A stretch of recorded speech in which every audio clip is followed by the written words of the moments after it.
साल 1971 20 अगस्त को एक बंगाली पायलट कराची के मौरीपुर एयरपोर्ट पर पोस्टेड था।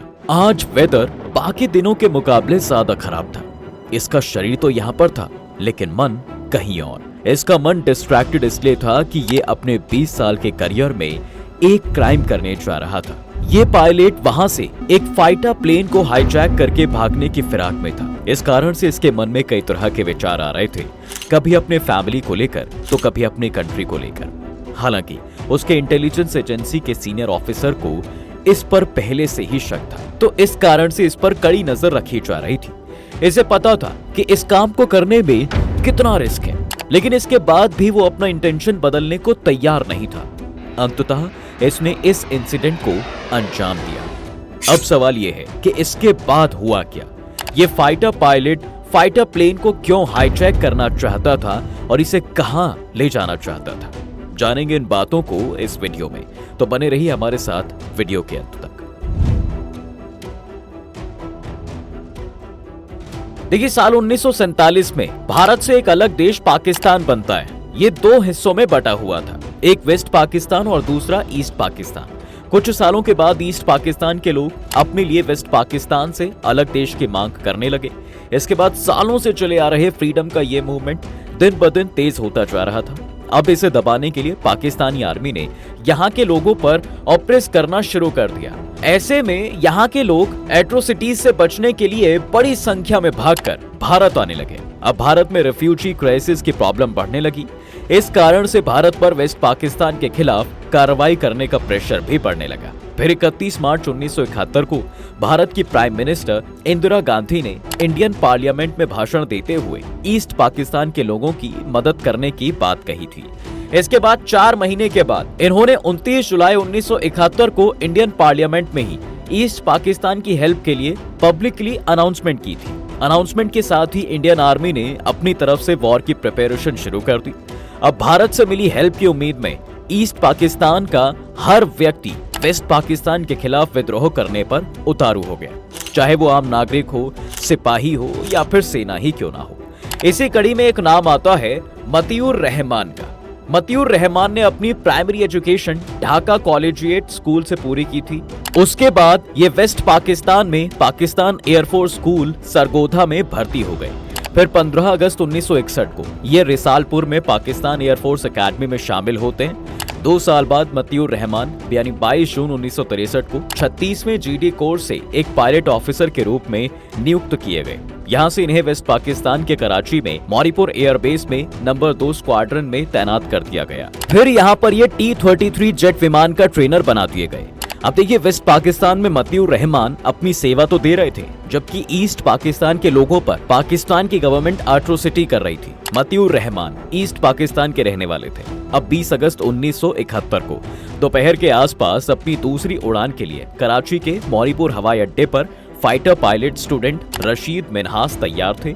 इसके ट्रेनर थे मतियूर रहमान। रशीद मिन्हास दोपहर की दूसरी उड़ान से पहले अपने स्क्वाड्रन क्रू रूम में जाकर अपने नाश्ता गर्म करने को बोलते हैं। हालांकि अभी उसे उड़ान के लिए नहीं जाना था, क्योंकि कराची के आसपास का मौसम इतना खराब था तो उड़ान भरना संभव नहीं था। लेकिन थोड़ी देर में अचानक मौसम काफी साफ हो गया, जिसके बाद किसी ने मिन्हास से आकर कहा कि उड़ान के लिए तैयार रहे। जानकारी मिलने के बाद रशीद मिन्हास अपना नाश्ता बीच में ही छोड़कर फ्लाइट लेफ्टिनेंट हसन अख्तर से फ्लाइट की इंफॉर्मेशन लेने चले गए। फिर उन्होंने फ्लाइट वाले कपड़े पहने और एयरपोर्ट पर खड़े T-33 ट्रेनर एयरक्राफ्ट के पास पहुंच गए। इसके बाद फिर टेक ऑफ के लिए अपने एयरक्राफ्ट के अंदर चढ़ गए। अब अपने ट्रैक पर विमान को चलाने लगे। रशीद मिन्हास को ऐसा करते देख इसके trainer assistant flight safety officer flight lieutenant Matiur Rahman ने हाथ देकर रुकने का इशारा किया। वैसे जब भी कोई पायलट नया एयरक्राफ्ट चलाना सीखता है तो इनकी इस तरह की इन्वेस्टिगेशन अक्सर की जाती है। जब मिन्हास को खैर रोका गया तो उसे लगा कि भाई ये इन्वेस्टिगेशन का एक नियम होगा, तो इसलिए ऐसा किया जा रहा है। अभी एयरक्राफ्ट पूरी तरह से रुका भी नहीं था कि मतियूर रहमान खुली हुई कनोपी के जरिए ट्रेनर की पिछले कॉकपिट सीट पर चढ़ गए। चढ़ने के बाद उन्होंने ऐसा दिखावा किया कि जैसे वे कॉकपिट की जांच कर रहे हैं। मतियूर रहमान इस समय बिना पैराशूट और हेलमेट के ही थे, लेकिन यहाँ मतियूर रहमान के इरादे कुछ और ही थे। ये एक बंगाली ऑफिसर ईस्ट पाकिस्तान में पाकिस्तानी सेना के द्वारा की जा रही एट्रोसिटी से बिल्कुल भी खुश नहीं थे। इन्होंने अपने दोस्त सदरुद्दीन के साथ मिलकर विमान हाईजैक करने की योजना बनाई थी। दोनों का इरादा था कि भाई विमान को लेकर जो है पास के भारतीय वायु सेना बेस भुज भाग चलते हैं। यहाँ इन्हें भारत से हेल्प मिलने की एक्सपेक्टेशन भी थी। अब इससे पहले कि रशीद मिन्हास कुछ समझ पाता, विमान रनवे पर तेजी गति से दौड़ने लगा। इसे रफ्तार दी मतियूर रहमान ने। अब इस सीन को देखकर रशीद मिन्हास को समझते ये देर नहीं लगी कि भाई उसके एयरक्राफ्ट का अपहरण करने की कोशिश हो रही है, क्योंकि ईस्ट पाकिस्तान में हो रहे विद्रोह से वो वाकिफ था। देखते ही देखते T-33 trainer aircraft take off कर गया। आगे की घटना का वर्णन उस समय वहां ATC में तैनात एक ऑफिसर कैप्टन फरीद उस्मा बताते हैं। उन्होंने बताया कि मैं देख सकता था कि अब दोनों पायलट में एयरक्राफ्ट को अपने कंट्रोल में लेने के लिए संघर्ष होने लगा। अब विमान के टेक ऑफ होते ही ATC में तैनात अन्य ऑफिशियल्स ने एयरक्राफ्ट के गायब होने का अलर्ट जारी कर दिया। उन्होंने उन्हें रोकने के लिए 2 F-86 सेबर एयरक्राफ्ट भेजे जो उस समय रनवे पर उतरे ही थे। इन विमानों को विंग कमांडर शेख सलीम और उनके wingman flight lieutenant Kamran Qureshi चला रहे थे, लेकिन रडार से उस एयरक्राफ्ट का कोई पता नहीं चला क्योंकि वो बहुत ही कम ऊंचाई पर उड़ रहा था। थोड़ी देर में ही 2 और F-86 एयरक्राफ्ट को T-33 ट्रेनर एयरक्राफ्ट का पता लगाने के लिए भेजा जाता है। इन्हें फ्लाइट लेफ्टिनेंट अब्दुल वहाब और फ्लाइट लेफ्टिनेंट खालिद महमूद उड़ा रहे थे। इन दोनों को भी उसका कोई सुराग नहीं मिला। फिर यहाँ के ऑफिशियल्स ने चाल चलते हुए एक फेक मैसेज भेजा कि F-86 विमान T-33 के ठीक पीछे है और अगर वो वापस अपने स्थान पर नहीं आता है तो उसे मार गिराया जाएगा। मिन्हास को निर्देश देने शुरू कर दिए गए कि वो विमान से इंजेक्ट करें, लेकिन इस मैसेज का कोई भी असर नहीं हुआ। खैर, काफी देर तक किडनैप्ड T-33 ट्रेनर एयरक्राफ्ट का पता नहीं चल सका था। फिर दोपहर में कराची के ही शाहबंदर पुलिस स्टेशन से एक फोन आता है। पुलिस ऑफिसर कहता है कि हमारे पुलिस स्टेशन से कुछ दूर एक एयरक्राफ्ट क्रैश हो गया और उसमें सवार दोनों पायलट की मौत हो गई है। इतना सुनने के बाद तुरंत एक हेलीकॉप्टर राहत अभियान के लिए वहां पर भेजा गया। जब ये लोग वहां पहुंचे तो उन्होंने एक तालाब के बगल में एक धंसी हुई T-33 की पूंछ देखी, जिस पर उसका नंबर 56-1622 लिखा हुआ था। अब ये लोग कंफर्म हो गए कि भाई ये वही विमान है जिसका अपहरण किया गया था, यानी मतियूर रहमान के द्वारा विमान को भारत ले जाने की साहसिक योजना सफल नहीं हो पाई।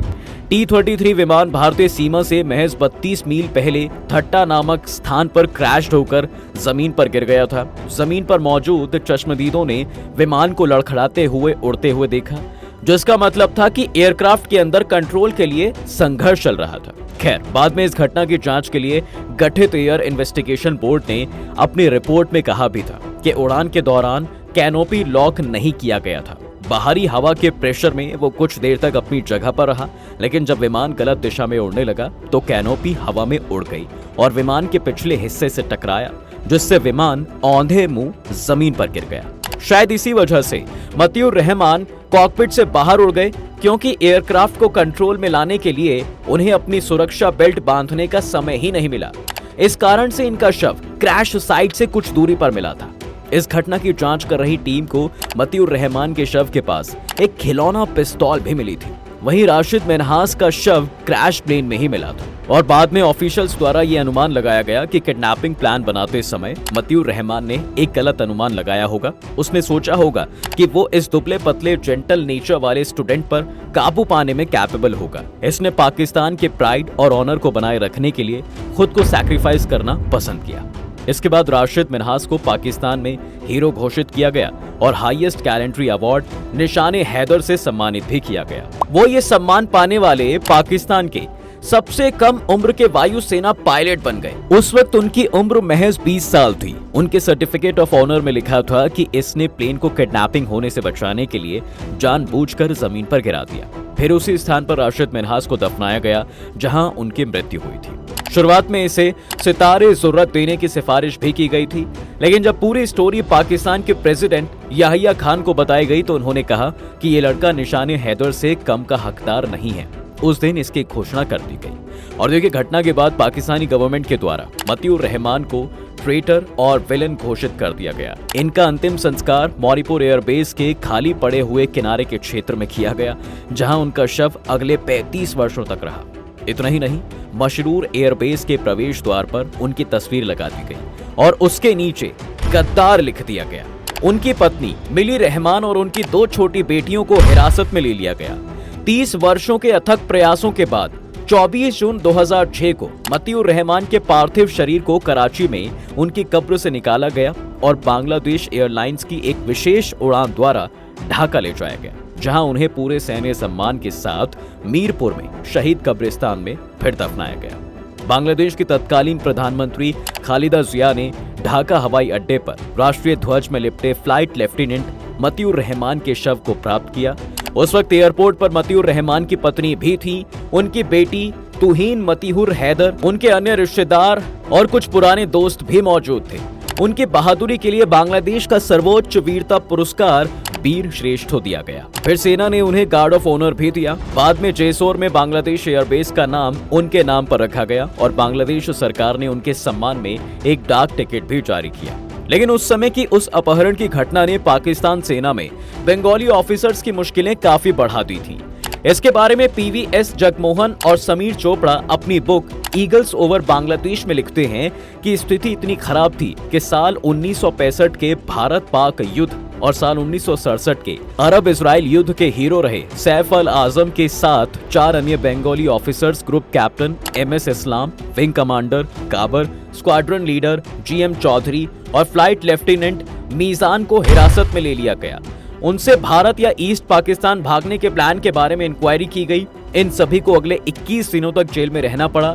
इसके बाद ही पाकिस्तानी वायुसेना प्रमुख एयर मार्शल रहीम के इंटरफेरेंस के बाद वार्निंग देते हुए सभी को रिहा कर दिया गया। बहरहाल आज की कहानी जानकर आपको कैसे लगा हमें नीचे कमेंट सेक्शन में जरूर बताएं और अगर आपको ये वीडियो पसंद आया है तो इसे लाइक और शेयर कर दें। अगर आप इस चैनल पर नए हैं तो चैनल को भी सब्सक्राइब कर देना और ऑल नोटिफिकेशंस को ऑन कर लो ताकि आपको हमारे आने वाले सभी वीडियोस जो हैं टाइम से मिल सके।